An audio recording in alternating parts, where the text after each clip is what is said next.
어제 말씀에서 우리는 사울의 미움을 받아서 고난의 길을 걸어가는 다윗에게 돕는 자들이 있었는데 그 중심에 사울의 친아들 요나단 왕자가 있었다 말씀드렸습니다. 그런데 사실 정치적으로 보면은 요나단이야말로 사울의 뒤를 이어서 왕이 될 왕위 계승 후보 1순위자였기 때문에 다윗의 가장 직접적인 정적이다 할 수 있습니다. 사실 사울이 죽으면은 자연스럽게 요나단이 이스라엘의 두 번째 왕이 될 것이다. 누구나 그렇게 생각했습니다.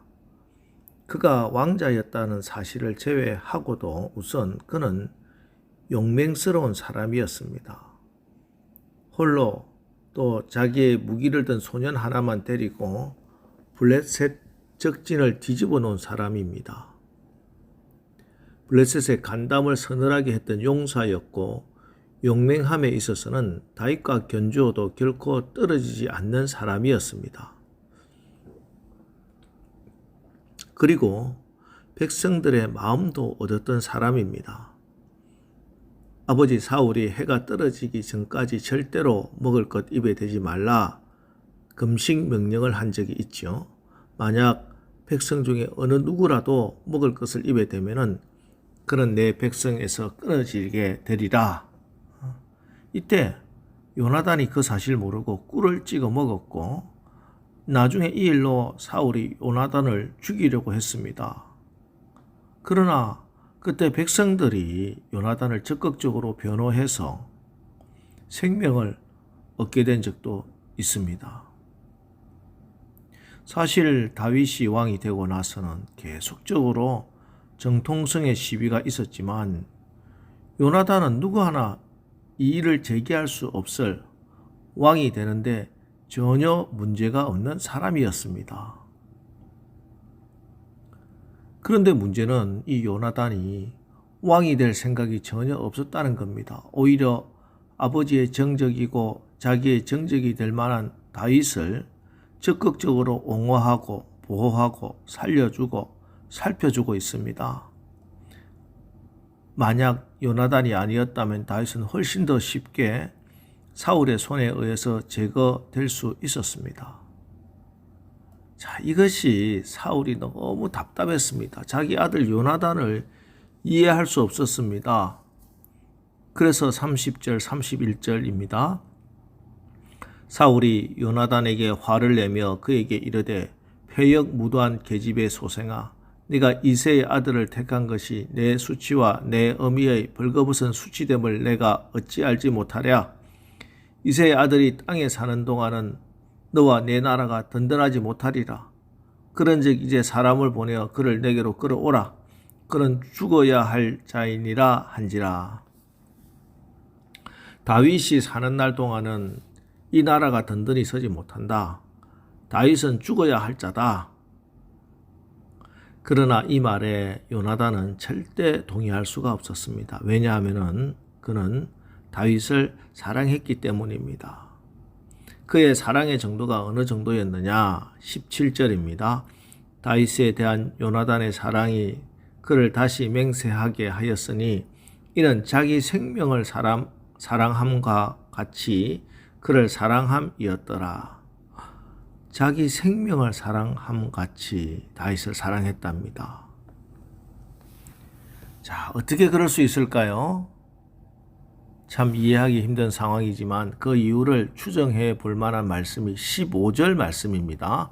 15절 여호와께서 너 다윗의 대적들을 지면에서 다 끊어버리신 때에도 너는 내 인자함을 내 집에서 영원히 끊어버리지 말라 하고.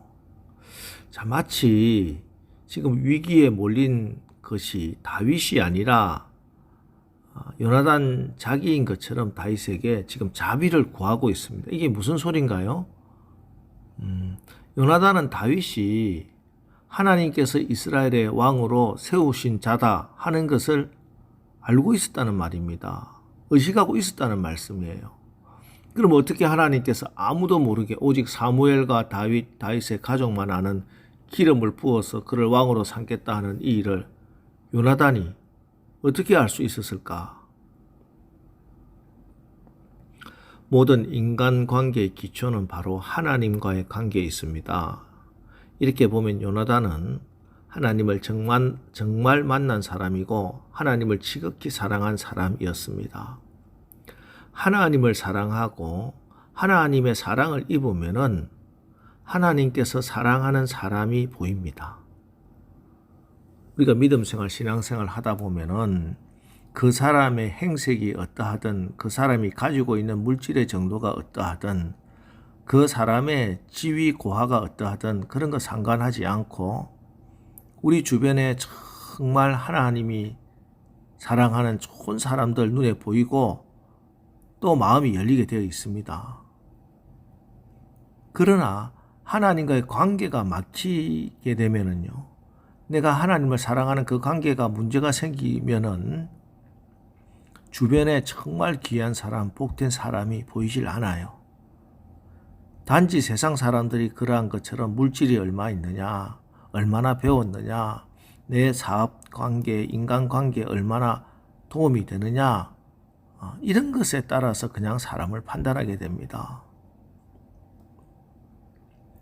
이런 의미에서 본다면 요나단은 정말 하나님을 깊이 사랑하고 하나님의 사랑을 깊이 받은 사람입니다. 그래서 다윗이 보이는 겁니다. 어제 말씀에서 우리가 우리 주변에 좋은 사람 만나게 해달라고, 만남의 복을 달라고 하나님께 간구했습니다. 여러분, 특별히 우리 자녀들에게 만남의 복을 주시옵소서. 이 험한 세상 살아가는데 좋은 돕는 사람들 만나게 해 주십시오 라고 오늘 새벽에 또다시 기도해야 하겠습니다. 그런데 그렇게 하려면 우리가 먼저 하나님 앞에 바로 서야 합니다. 그래야 성령께서 영분별의 은사를 주시고 내 마음에 그런 좋은 사람이 보이게 될 것입니다. 또 오늘 본문의 내용을 보면은 다윗의 생명을 구하기 위해서 요나단과 다윗 사이에 특별한 비밀 신호를 만드는 것을 알 수 있습니다. 만약 사울이 정말로 다윗을 죽이려 한다면은 약속한 장소에서 활을 쏜 다음에 화살을 회수하러 간 아이에게 큰 소리로 화살이 내 앞에 있으니 더 나아가라 하면 도망을 가고 내 뒤에 있다 하면 돌아와도 된다 하는 그 신호입니다. 그리고 이 신호에 따라서 다윗은 목숨을 건질 수가 있습니다.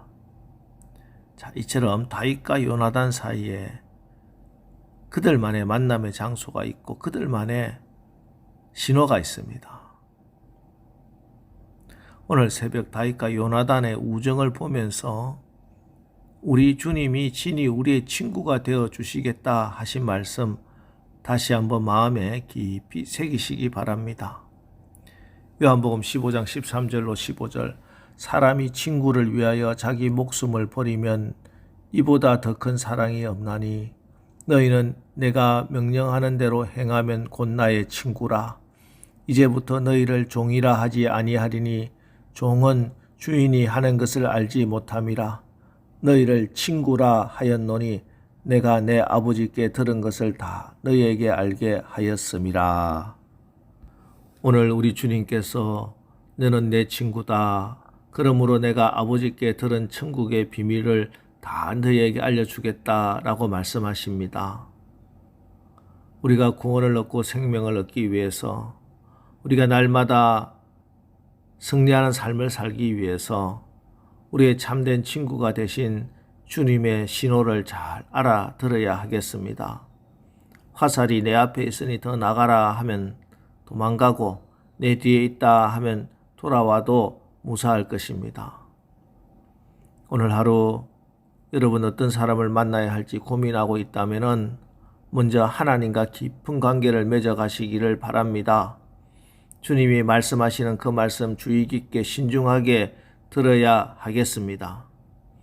그러면 요나단이 가졌던 분별력 얻게 되고 생명의 축복의 신호를 받게 될 것입니다. 오늘 하루 요나단이 다윗을 만난 것처럼, 다윗이 요나단을 만난 것처럼 그런 복된 만남이 이루어지기를 주님의 이름으로 축원합니다. 기도하겠습니다. 하나님, 우리가 오늘 하루를 살면서 많은 사람들을 만납니다. 우리의 만남이 복된 만남이 되게 하옵소서. 그러기 위해서 우리가 먼저 하나님과의 관계가 바로 서야 할 줄 믿습니다. 그래서 성령이 주시는 분별력 받아서 복된 사람을 바로 볼 수 있는 영안이 열리게 하옵소서.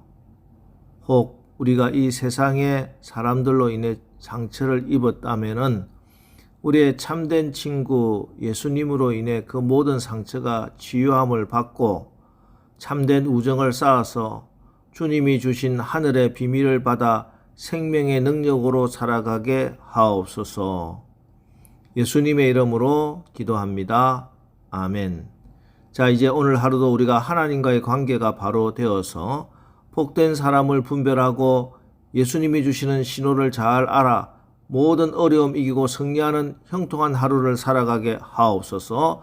오늘 말씀 붙들고 우리 합심해서 기도하고 나가겠습니다. 우리 기도하겠습니다.